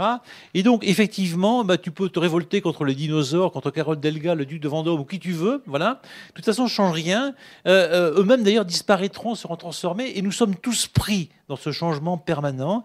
La question est de savoir que faire avec ce changement. Et bon, la réponse, elle est aussi donnée dans notre poème « Cueillons dès aujourd'hui les roses de la vie ». C'est-à-dire, vivons le présent et ne passons pas notre temps à gueuler constamment contre les bûcherons de la forêt de Gâtine, quand bien même on a peut-être raison de gueuler contre eux aussi. Enfin, vous voyez, voilà, de se plaindre, c'est douloureux. Et là, on est dans la grande poésie, c'est-à-dire dans quelque chose qui est de la philosophie en même temps que de la poésie. C'est à la fois très bien dit, très profond. Et donc, on voit bien que ce que c'est qu'un poète pour Ronsard, c'est quelqu'un qui a une connaissance du monde. C'est-à-dire, il a vu qu'on a coupé une forêt à côté de chez lui. Il y a des universitaires ou des poètes contemporains qui ne voient pas ce qu'il y a au bout de la rue. Voilà. Et donc, ils sont dedans. Ah, mais silence, muse, etc. Peu importe. Voilà. Lui, il voit ce qu'il y a au bout de son chemin. On coupe une forêt, ça ne lui plaît pas. Et donc, il écrit quelque chose qui est très beau, qui est une plainte. Et le titre qu'il emploie pour le poème qui suit, une imprécation, on va dire, contre ces bûcherons. Donc c'est un texte, de ce point de vue, un texte politique, hein, voilà, contre les bûcherons de la forêt de Gâtine. Mais en même temps, il intègre cette imprécation et cette douleur qu'il éprouve dans un paysage plus grand qu'il appelle la philosophie, véritablement.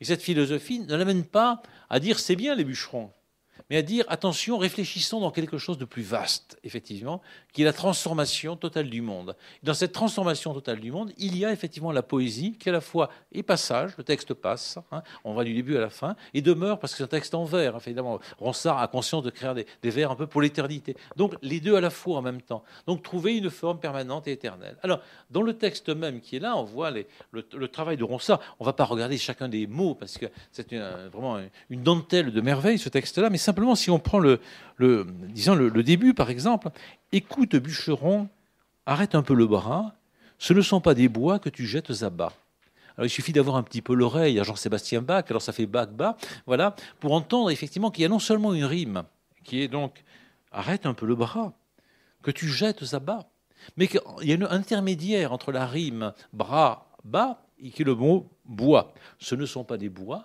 que tu jettes à bas. Alors on dirait presque du La Fontaine. Hein. Ce ne sont pas des bois que tu jettes à bas. D'accord. Et donc, il y a quelque chose qu'on appelle une paronomase, c'est-à-dire que les deux mots se ressemblent, et effectivement, les bois à bas qui sont là-dedans. Et donc, il y a, dans la succession des mots, une sorte de mélodie en bois, bas, bas, bois, etc. On va dire ce qu'on peut appeler aujourd'hui, parfois, d'un mot un peu discutable, la poésie sonore. Hein, il y a un corps de la langue qui nous est proposé là, qui est donné là tout simplement, bien sûr. Et puis, bien sûr, ça commence par un mot magnifique de la poésie, qui est le verbe écouter, écoute. Vous savez, ceux qui sont catholiques, peut-être, qui lisent régulièrement la règle de Saint-Benoît, c'est une chose très importante à lire. Donc, le premier mot, c'est auditer. Écoute, écoutez. Et je me souviens d'un magnifique sermon à l'abbaye d'Incalca, où le père prieur, le père abbé, avait fait tout son sermon pendant environ 25 minutes. J'aime bien Incalca parce que les sermons sont longs et sérieux, voilà.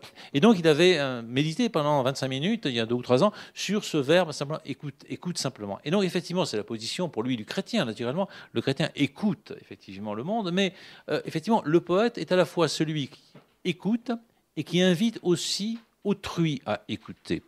Non pas écouter au sens écoutez-moi parce que je suis un prof, quelque chose comme ça, mais écoute toi-même le lieu où tu es et le monde tué. Alors pour écouter, évidemment, il faut arrêter. Il faut déposer la boxe qu'on a au-dessus de la tête, bien entendu. Il faut arrêter de faire la guerre. Il faut arrêter de couper les bras, les branches, bien sûr. Il faut arrêter de draguer les filles, enfin, etc. Enfin voilà, il faut s'arrêter un petit peu. Non, il faut se poser. Il faut faire la poésie, c'est-à-dire la pause. Vous voyez, tous ces jeux qu'il y a dans la poésie de la Renaissance. Et donc se mettre vraiment dans le poème. Et donc c'est très beau. Le poème commence par un appel à l'écoute de celui qui normalement n'écoute pas, c'est le bûcheron. Parce qu'en effet, le bûcheron, c'est la brute. Voilà, dans la littérature, c'est la brute et le pauvre, encore chez La Fontaine. C'est-à-dire, vous savez, le pauvre bûcheron, donc il est pauvre, bien sûr, parce que c'est vraiment l'illettré absolu. Enfin, il ne comprend rien. Enfin, voilà, il est pauvre en montagne, voilà. Et puis, c'est la brute, c'est le costaud. Je me souviens une fois au Canada où des types avaient voulu m'embaucher comme bûcheron. Je leur ai dit, moi, oui, vous, parce qu'on manque de monde. Enfin, bon, voilà. Mais eux, ils étaient, voilà, 4 fois comme moi, quoi. Voilà, très bien. Et donc, le bûcheron, c'est une force. C'est pas quelqu'un qui, normalement, va lire les élégies de Ronsard. Voilà, il y a quelque chose comme ça d'étonnant. Vous voyez, imaginez un poète contemporain, il y en a plein là qui viennent ici ou là, qui dirait un pauvre type, super pauvre type, enfin voilà, de la société française, écoute, et puis il y aura 200 alexandrins qui suivent avec des allusions. Vous voyez, bon, on dirait, mais non, il se prend pour qui celui-là, voilà. Et donc, il y a cette idée que le bûcheron, on va le mettre, comme le lecteur, en position d'écoute, lui qui normalement bosse, travaille, est plus ou moins illettré, et criminel sans le savoir. Et dans cet homme-là aussi, cet homme quelconque, tout à fait en bas, là, je fais vraiment tout ça parce que au XVIe siècle, c'est une société extrêmement hiérarchisée. Voilà. Ronsard n'est pas tout à fait en haut, mais il est vraiment en haut. Voilà, il s'adresse au roi, aux reines, etc. Voilà, au duc, à tout ce qu'on veut. Voilà, au duc de Vendôme. Voilà, il connaît tous ces gens. Et là, il s'adresse tout à fait en bas à des gens auxquels on ne s'adresse pas. Voilà, le bûcheron. Et c'est aussi une partie du succès de ce poème, comme pour La Fontaine. C'est des gens qui s'adresse au bûcheron, enfin La Fontaine aussi, bien sûr. Voilà. Écoute, bûcheron, arrête un peu ton bras. C'est très joli. La poésie, c'est en effet quelque part un arrêt, une pause. Aller dans un poème, c'est commencer par s'arrêter. On va lire le poème, on va écouter le poème, on va s'asseoir sous un arbre. Vous savez, les rencontres sous le chêne, etc. On fait assez peu de poésie en faisant du jogging en même temps. C'est relativement rare. C'est relativement rare de faire de la poésie à 140 heures sur la voiture, dans la voiture, etc. Voilà. La poésie présuppose quelque part un arrêt dans l'existence, ce dont rend compte des rencontres qu'on lit au Chambon-sur-Lignon, qui s'appelle, je crois, le Rencontre sous l'arbre, où donc on va lire sous un arbre, effectivement, en pleine nature, quelques poèmes, on s'arrête, on se pose, on pose un peu ses fesses, et quelqu'un, un homme, une femme, vient lire, on s'arrête, on sort un petit peu des urgences de la société contemporaine. Et donc c'est arrête, mais pas arrête un peu. Juste, c'est pas je te bloque là, je sors le code et je te flingue et voilà, c'est fini. Non, c'est arrête un peu. Et arrête un peu ton bras. Parce qu'effectivement, le bûcheron, et vous voyez, entre bûcheron et bras, il y a quelque chose un peu de commun, le bœuf qui est là, voilà. Ce bras, qui est le bras de Rodrigue, etc., c'est le bras viril, c'est l'arme, etc., enfin, c'est l'âge, etc., enfin, tout ce que vous voulez dans ce genre, voilà. C'est là où on se bat, à la Renaissance, au XVIIe siècle, etc., eh bien, on va l'arrêter un peu. On va arrêter un peu l'arme, enfin l'organe de la violence. Donc, on a un très beau vers. Écoute, une adresse, bûcheron, un certain individu. C'est pas écoutez, les gars. C'est écoute, toi, le bûcheron qui est là devant moi. C'est à toi que je m'adresse. Voilà, à un seul bûcheron, mais enfin, à tous les bûcherons, mais chacun. Voilà, comme vous savez dans le tableau La Vocation de Saint Matthieu du Caravage, on voit le Christ qui entre et son ombre qui se pointe sur Saint Matthieu. C'est toi que je parle. C'est nous, c'est toute l'humanité évidemment, on comprend bien. Mais c'est Matthieu. Voilà, c'est pas écoutez les gars, c'est écoute au singulier, bûcheron, arrête. Donc voilà, arrête lecteur. Tu vois, on va se poser un petit peu les choses, un peu. Ça va pas durer des heures, un peu. Ton bras. Ce ne sont pas des bois que tu jettes à bas. Très simple. Ce ne sont pas des bois que tu jettes à bas, un maximum de monosyllabes, des mots parfaits de la langue française, enfin que tout le monde comprend, que le pauvre bûcheron comprend. Et une fois donc on a proposé cette affirmation, voilà, ce ne sont pas des bois, mais si c'est des bois, quoi. Bon, c'est des bois. Non. Ne vois-tu pas le sang, lequel dégoûte à force des nymphes qui vivaient dessous la dure écorce? Alors le bûcheron est capable de dire, mais non, je vois pas le sang, écoutez, moi, je vois pas le sang, c'est de l'écorce, c'est du bois, c'est etc. Enfin voilà, il n'y a pas de sang. Et là, on passe dans la poésie, parce qu'effectivement, ce qu'on invite, ce que le poète invite le bûcheron à voir, c'est ce qu'il ne voit pas. Le poète n'est pas simplement voyant, il est celui qui fait voir. Vous savez, une formulation magnifique de Paul Klee, le peintre, qui dit le poète n'est pas celui qui montre ce qu'on voit, qui montre le visible, il rend visible. Et donc l'artiste rend visible le travail du voyant Ronsard, c'est de rendre visible au bûcheron ce qu'il ne voit pas, qui ne peut pas se voir. Il n'y a pas de sang, bien entendu. Mais il ne faut pas simplement lui faire voir. Il y a du sang qui est là, non, du sang, mais il va lui dire, mais c'est le sang des nymphes. Alors les nymphes, évidemment, jeunes femmes de la mythologie, il est peu probable que le bûcheron les connaisse très précisément, le lecteur les connaît, et là on rentre à un deuxième niveau de poésie. Non plus la poésie simplement où on voit la chose, le sang, ça pourrait être une performance, hein, voilà, sur une scène au Théâtre Garonne, tu as vu le sang, je fais couler le sang, etc. Là c'est une poésie de complicité, de culture avec le lecteur, parce que les nymphes, c'est nous qui les connaissons. Attendez, j'ai perdu ma page, 116. Lequel dégoûte à force des nymphes qui discutent la dure écorce. Donc les nymphes sont là. Alors, vous connaissez sans doute un vers très prétentieux et très beau de Victor Hugo qui dit « J'ai disloqué ce grenier d'Alexandrin ». Alors, dans le texte des Contemplations, il se vante d'être le premier à avoir disloqué le grenier d'Alexandrin, c'est-à-dire alors cassé l'Alexandrin en 1000 morceaux. Et donc, effectivement, j'ai disloqué, 1, 2, 3, 4, ce grenier, 1, 2, 3, 4, d'Alexandrin, 1, 2, 3, 4. Crap, il a réussi, j'ai disloqué ce grenier d'Alexandrin. Donc, plus de vers sénateurs, plus de mots sénateurs, plus de mots roturiers. Voilà. Je fis une tempête au fond de l'encrier. Voilà. Enfin, tout ça, voilà. Je ne vais pas vous réciter tout ça. Donc, Victor Hugo se vante, il n'a pas tout à fait tort, d'avoir fait exploser la métrique française en faisant casser l'alexandrin. Et lui, il pense au vers classique, celui, on va dire, en gros, de Racine, de La Fontaine, de Boileau, etc. Mais il oublie qu'évidemment, à la Renaissance, Ronsard et bien d'autres ont déjà disloqué l'alexandrin. Et là, vous avez un exemple parfait. Ne vois-tu pas le sang, lequel dégoûte à force des nymphes? Ça s'appelle un super enjambement. C'est pas normal dans la poésie française. C'est-à-dire qu'entre dégoût à force des nymphes, vous voyez que vous avez un passage très ça, et puis au lieu d'avoir 1, 2, 3, 4, 5, 6, 1, 2, 3, 4, 5, 6, vous savez, l'Alexandrin SNCF, des nymphes qui vivaient dessous la douce écorce. C'est pas des nymphes qui vivaient dessous la douce... Non, c'est des nymphes qui vivaient dessous la douce écorce. Hein, ça se casse comme ça, véritablement. Et donc, voilà l'écorce. Sacrilège meurtrier, si on peint un voleur pour piller un butin de bientôt valeur, combien de fois de fer, de mort et de détresse mérites-tu, méchant, pour tuer tes déesses? Alors à l'époque, la peine de mort existe, enfin, diverses peines, diverses et variées. Donc un tas de voleurs se font massacrer de différentes manières, voilà. Donc les feux, les fers, les morts et les destresses, au milieu du XVIe siècle, les destresses, c'est les tortures, hein, voilà, c'est très simple. Donc on torturait en général les gens avant qu'ils aient le temps de donner vraiment leur opinion, voilà. On sait que jusqu'à Calas, disons au XVIIIe siècle à Toulouse, bon, voilà, on sait faire pour les tortures hein, et tout ça, voilà. On les fait. Et donc, il connaît ça très bien. C'est un renvoi à quelque chose auquel le lecteur et le bûcheron sait de quoi il s'agit.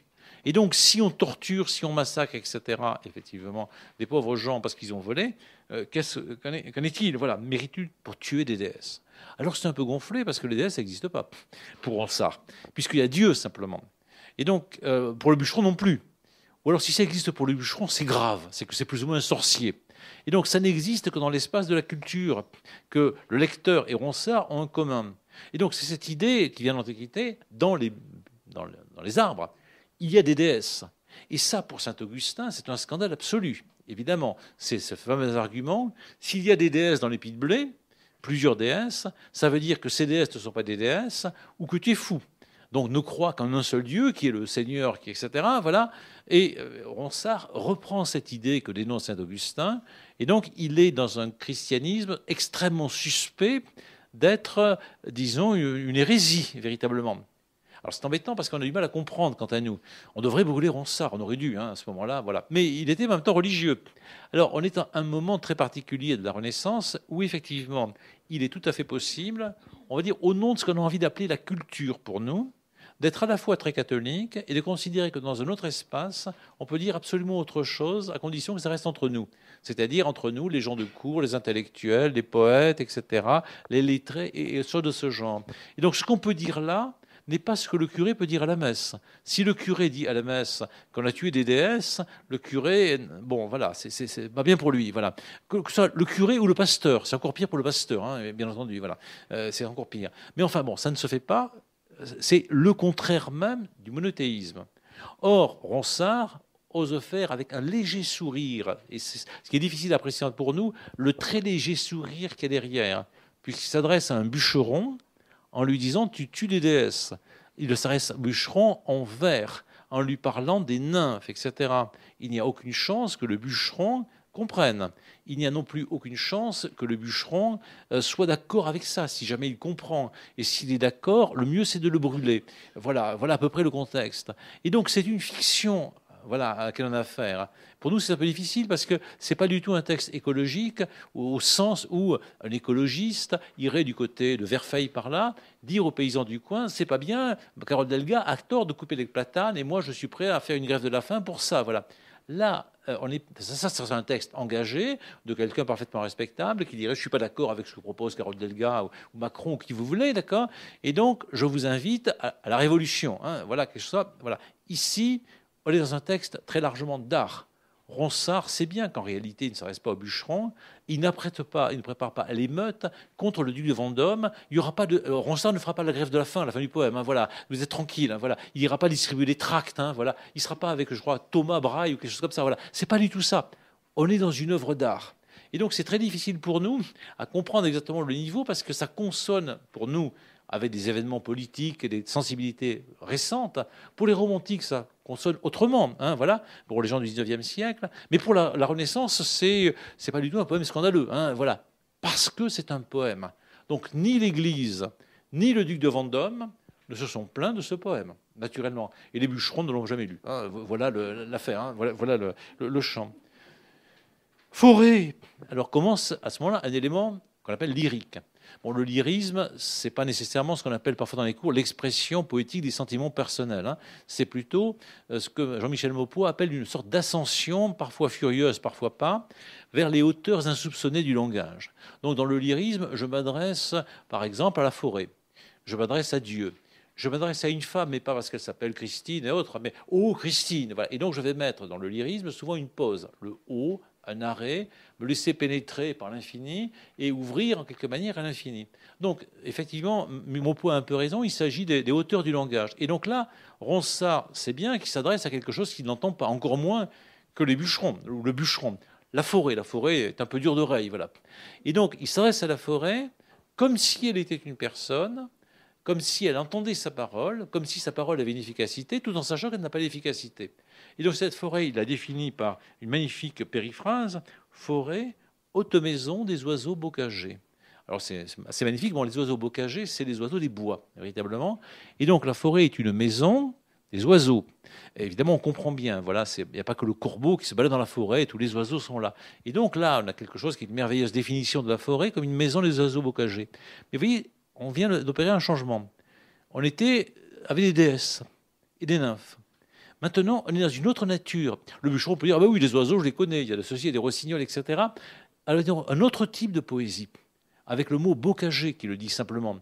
Bocager est un mot du français tout à fait typique du XVIe siècle, enfin voilà, et ça veut dire les bois, hein, voilà, tout simplement. C'est pas le bocage exactement à ce moment-là, le bocage au sens du bocage vendéen. Et donc, vous voyez, la nature, c'est à la fois l'espace où les dieux se baladent, les déesses, un instant, mais c'est aussi le lieu des oiseaux bocagers. Alors, effectivement, les oiseaux, le cerf solitaire et les chevreuils légers, ne paîtront sous ton ombre, et ta verte crinière, plus du soleil d'été, ne rompra la lumière. Alors, la forêt est la maison des oiseaux, la maison du cerf, etc., mais elle-même devient un animal, puisqu'elle-même, hop, elle a une verte crinière.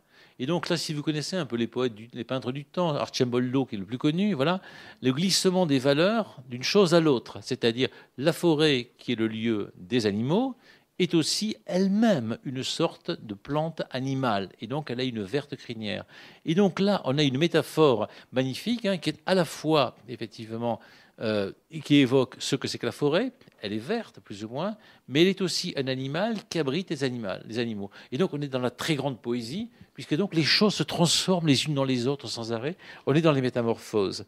Il a dedans, dans cette forêt, naturellement, il n'y a pas que les animaux. Les animaux, c'est sympathique, mais il y a quand même mieux. Il y a les bergers. Et donc, il y a naturellement le pasteur. Alors, le pasteur, donc, c'est le berger, bien sûr, mais le pasteur est intéressant. On est déjà un peu avant l'astrée, mais c'est un peu plus tard l'astrée, que dans la mesure où il est amoureux. Et évidemment, le pasteur est amoureux, toujours, bien sûr, sur un tronc adossé. Il joue de la musique, son flageolet, etc. Il a le chien à ses pieds. Il a la houlette, qui est le mot exact. La houlette, c'est un bâton au bout duquel il y a une espèce de partie de métal et un crochet qui permet d'attraper les animaux. C'est la représentation systématique des bergers. Il porte une houlette, donc on a tout ça. Et ce berger, il est occupé essentiellement, lui qui s'appelle normalement Jeannot, à dire l'amour de Jeannette, bien sûr. Tout deviendra muet. Alors voilà le cœur, si vous voulez, du poème. Probablement, tout deviendra muet. Et pourtant, à rapprocher d'un autre élément qui est plus loin, c'est le silence qui, lui, va disparaître. Et la formulation, je la perds sous les yeux, tout deviendra muet. Et puis, un peu plus loin, le silence. 5 vers plus loin, c'est le silence. Je ne trouve plus. Tout deviendra campagne, tout deviendra muet. 5 vers plus loin. Je le trouve. Quel est le mot? Je ne me souviens plus. Ah, tu perdras ton silence. Voilà. Donc c'est très étrange. Donc tout deviendra muet, d'une part. Et je ne vais pas amener l'explication complètement parce que c'est très long, mais tout deviendra muet. Donc effectivement, avec la destruction de la plante, les oiseaux, évidemment, les petits animaux, etc., mais aussi les dieux arrêtent de parler. Et donc si tout devient muet, c'est l'horreur. C'est le monde, on va dire, quelque part tel que nous le connaissons. Un monde sans oiseaux, mais aussi sans les dieux qui parlent, etc. Et le poète a besoin que le monde, effectivement, soit parlant pour l'écouter. Mais il y a pire, c'est que non seulement le monde va devenir muet à cause de la destruction des arbres, de la forêt, etc., mais le monde va perdre son silence. Alors ça, c'est beaucoup plus profond, parce qu'on comprend assez bien qu'effectivement, les oiseaux meurent, etc., les bruissons, etc., les bruissonnantes sont arrêtés. Mais pire, il y a le silence. Et alors on sait qu'il y a deux types de silence. Il y a le silence où si on me coupe le cou, je me tais, voilà, c'est la fin, c'est mort. Et c'est un certain type de silence. Mais c'est le silence, on va dire, vide. Mais il y a aussi un silence plein. Un silence bruissonnant, le silence de la nature, on va dire, le silence de la forêt éventuellement. Et alors ce silence-là, c'est le silence qui paradoxalement parle, ne fait pas du bruit, ça serait vraiment une antiphrase complètement, mais le silence qui... Voilà. Et donc la destruction de la forêt, c'est à la fois le fait de la rendre muette et de la rendre non-silence.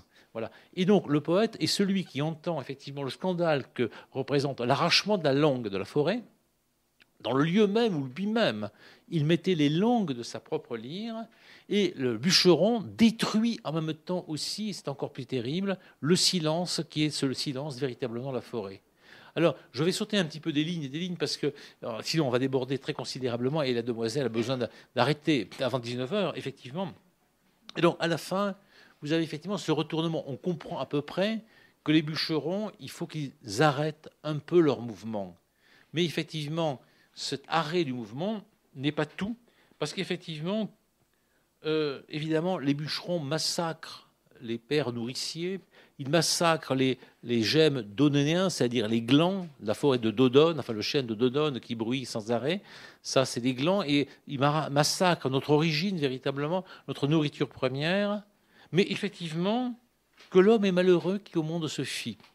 Alors, ça on dirait un vers catholique ordinaire. L'homme est malheureux qui ce monde se fie.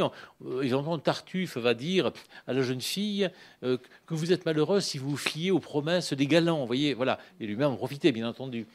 Bien sûr, c'est un vers théologique, véritablement, que l'homme est malheureux qui au monde se fie. Mais ici, il n'est pas pris dans ce sens-là.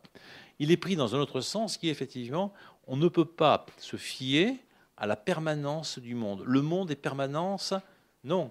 Mobilis in mobile, c'était, vous savez, la devise du capitaine Nemo, dans le Nautilus, le mobile dans le mobile. Tout est mobile, tout est impermanence, sauf peut-être dans cette impermanence la présence du poème qui des poèmes, en quelque manière. Il y a une mémoire qui dure plus longtemps que l'impermanence du monde. C'est la mémoire poétique, celle qui passe, qui vient d'Horace, de Virgile, qui passe par Ronsard, etc. Tout ça, c'est des idées évidemment un peu discutables, mais c'est des idées de civilisation. Dans l'éternelle mobilité du monde, ce qui demeure, c'est la mémoire. Et la mémoire, c'est la poésie. Vous savez, La Fontaine dit, c'est une vieille idée de l'Antiquité, les muses sont filles de mémoire. Mnémosine, c'est la fille des muses. Et qu'est-ce que c'est qu'un poète? Eh bien, c'est quelqu'un qui se souvient. Vous savez, il y a comment dire,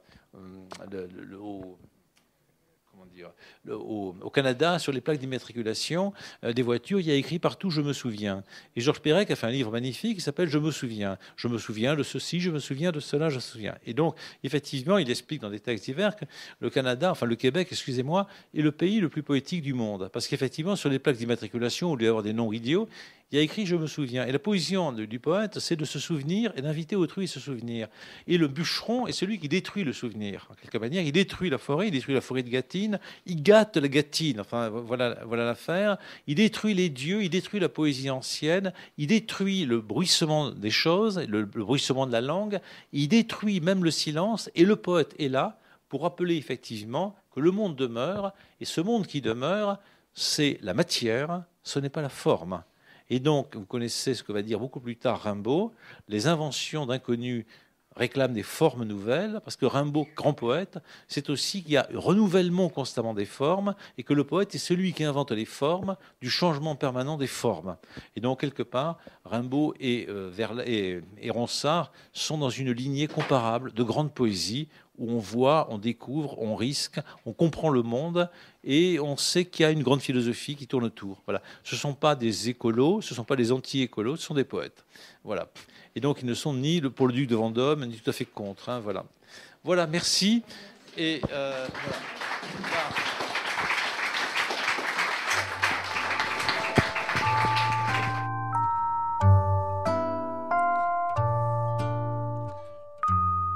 Vous venez d'écouter un classique au détail proposé par Yves Le Pestipon à la librairie Ombre Blanche lundi 2 octobre 2023 autour du poème de Pierre de Ronsard, Élégie 24 contre les bûcherons de la forêt de Gastine. Réalisation et mise en onde Radio avec Radio Plus et Radio Terre.